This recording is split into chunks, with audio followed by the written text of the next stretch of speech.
conviction last night. I just wondered if you could speak a bit more about what that means. I mean, is that sort of technical thing in your mind, or is it more of a psychological thing? A bit of both. A bit of both. That you want that responsibility. So when the ball falls to you, that you kind of you embrace that in that moment. So that's a sort of a mental thing. And secondly, it's the conviction in your technique to execute. And not rush or not sort of be in a position where you think you have to do something that is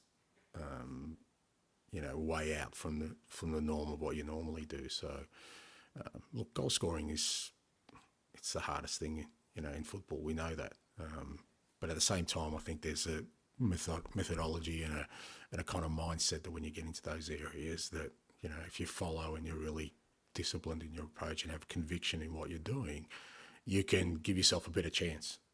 And when you look at last night, we've got some great areas, some great opportunities, and we didn't really test the goalkeeper or test the opposition. Was there a danger, do you think, that with all the kind of focus on the start and the identity and everything with the players, that kind of get a bit carried away with that and they kind of forget just to actually, you have to score, you have to win the game as well? Not in that way, but I do think there is always, and again, wherever I've been, it's been a similar experience where sometimes it creeps into the mindset of the players that the football alone will give you that. So we play a certain way, and if we play a certain way, we're definitely going to score and we're definitely going to win, and that's not the case. There's still an execution bit. There's still, what they bring as people to finish all that stuff off. So, if you look at our football, you'd say, okay, we were very dominant, particularly in the first half, but that's proven that that's not enough. If you really want to sort of finish that off, then you've got to be able to execute. So the football won't do that. That has to be the individual and the team as a collective. This has been a sort of an issue with this club for a long time, lack of killer instinct, I guess. Previous managers have talked about it. How do you go about solving that? By not shying away from it. You just got to work at it. I think you can work at it by being disciplined. By being continually exposed to those kind of conditions, training during games, and not shying away from it. Because if you're going to play at a big club, and a big club where they have success, then that's the responsibility you have. You can't just sort of shy away from that. That's the reality of it. So, from my perspective, that's why I'm unwavering in what we're doing. I'm not going to let us off the hook by saying, yeah, we played some good football last night and, that's enough. No, it's not. If we want to get to where we want to, and like I said, we've still got a long way to go, we've got to accomplish that part of it as well. You spoke well last night about how plenty of people were saying about being good football things, about winning. How do you actually put that across to the players? Entertaining is nice, but being killers is better. Well, that's the game we're in. It's I've said all along, I don't play this kind of football to entertain. I play this kind of football because it wins. Now it happens to also entertain, which I like. I don't think they need to be mutually exclusive, but ultimately it's because it's successful. Because again, I wouldn't be sitting here if it wasn't. If it was just something I was kind of conjuring up that people were praising but wasn't getting success, I wouldn't be in the job I am. My whole career has been about winning things. So that's why I want us to play the way we are. Like I said, that's where you can sometimes fall into the trap, and it's happened at every club I've been at, where the players sometimes think that playing that football is enough. It's not. Son used the word soft last night in his interview after the match. Do you quite like seeing your captain being strict? Do you leave it to him to police the players and tell them what's what?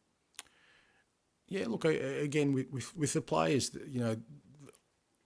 I allow them to get to the space they want to. I give them a clear idea about what I think, and then it's how they embrace that and how they then execute that, what they think themselves. But when I spoke to them last night, it wasn't about again, our football. It was about understanding that our football will get us to a certain point, And if we want to get beyond that point, that's where we've got to really, like I said, be disciplined and have conviction about who we are and what we want to do. And it's only natural at the beginning of a cycle that there's going to be some gaps there, and that's where our gaps are. Long before you came here, rivals have sort of thrown that Spurs tag Yeah. around the club. Does that, I presume you knew about that before coming here? And I mean, what's it like working here with rivals slapping that on you? Is that sort of? That's schoolyard stuff. What I need to know is that this club hasn't won anything for 15 years.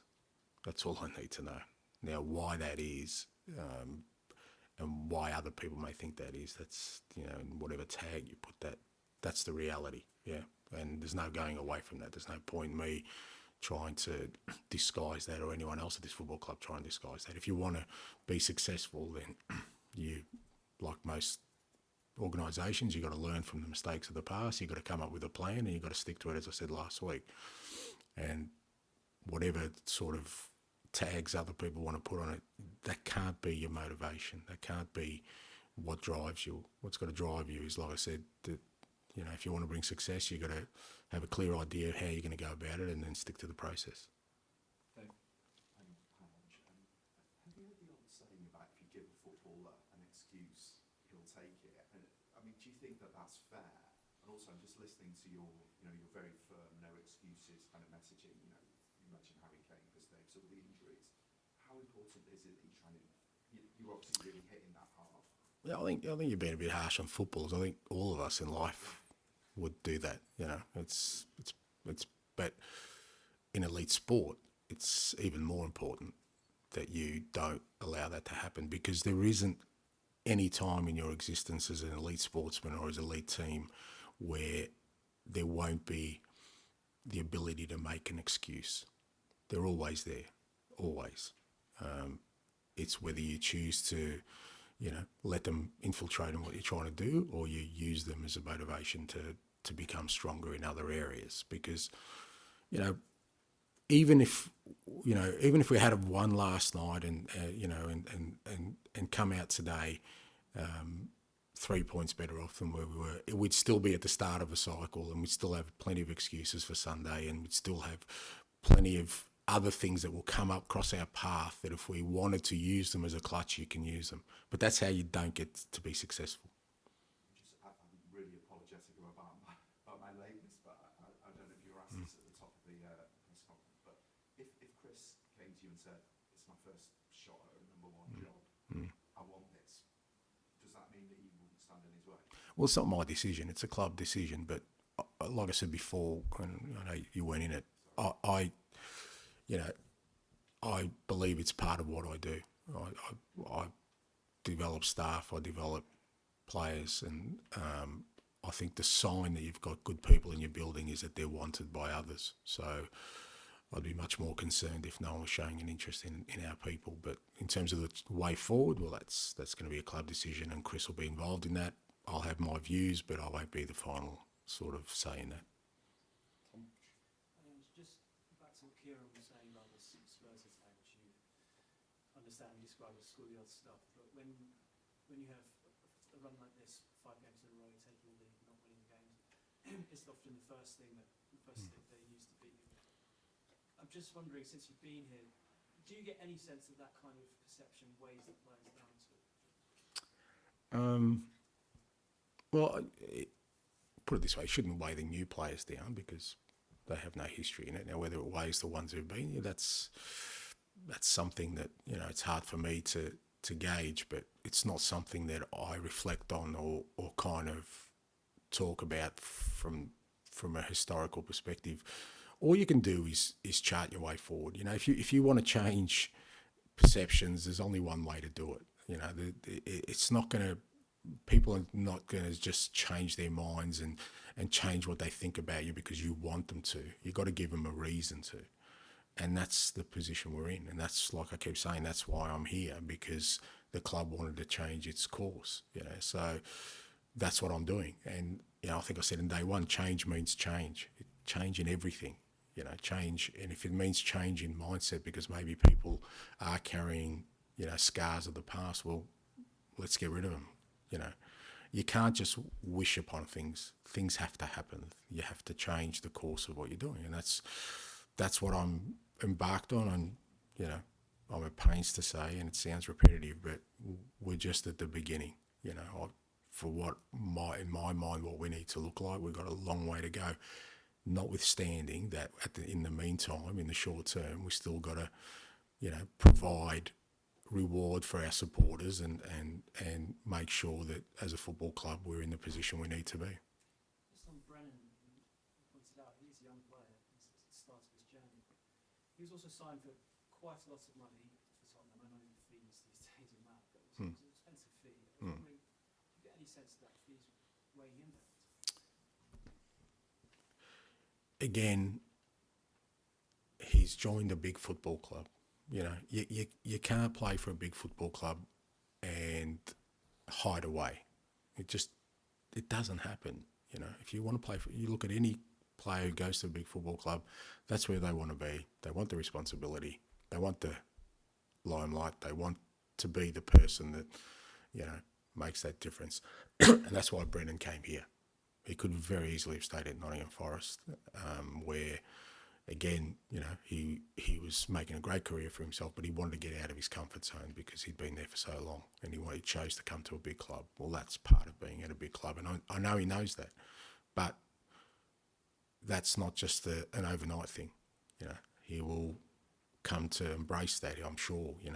We've seen, elements of his game that are very, very exciting, and we just got to get him to do that more now and believe in himself more. And I know that'll come. I've got full faith it'll come. I've seen it in him. But like any other process, with young players and young people, they've got to get to that space. You try and help them to get there as quickly as possible, but sometimes it takes a little bit longer.